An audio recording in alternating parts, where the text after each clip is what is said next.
Amani ya Yesu iwe nanyi. Nashukuru sana kwa sababu ya siku ya leo. Wengi wetu tumekuwa tukisikia mambo ya sanamu, na kwa mawazo yetu madogo tunaangalia vitu vya kuonekana pale kwamba ndio sanamu. Ndio, pia hiyo ni sanamu, lakini sio hiyo peke yake.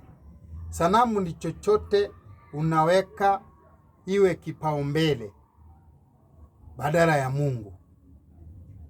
Kama ni chakula, kabla umshukuru Mungu, basi miungu yako hiyo, sanamu yako hiyo.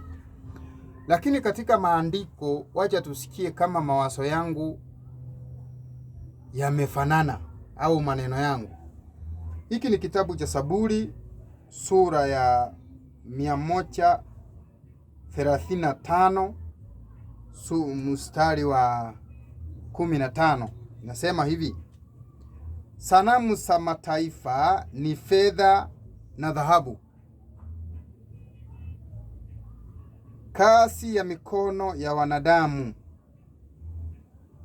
Sina vinywa lakini hazisemi, sina macho lakini hazioni, zina masikio lakini hazisikii, wala hamna pumzi vinywani mwake.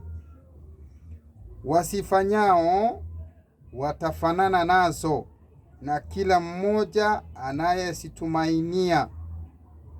Henyi inchi ya Kenya, muhimidini Yesu. Henyi mji wa Nairobi, muhimidini Kristo.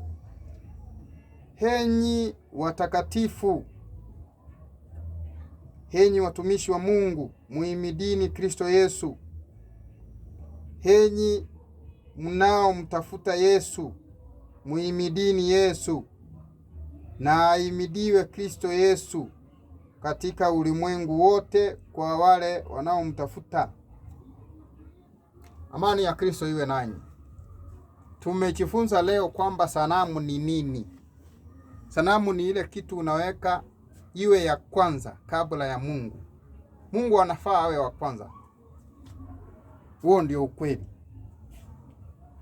Chochote unafanya, kwanza sema Mungu, muulize Mungu na mtukuse Mungu kwa yote. Amani ya Kristo iwe nanyi. Heri wamtumainio Bwana Yesu, wamtumainio Bwana. Heri wamtumainio Bwana, watapata uponyaji. Heri wamtumainio Bwana, wamtumainio Yesu. Heri wamtumainio Yesu, watapata ushindi.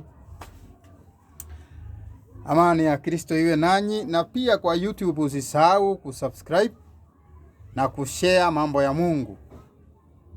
Amani ya Kristo iwe nanyi.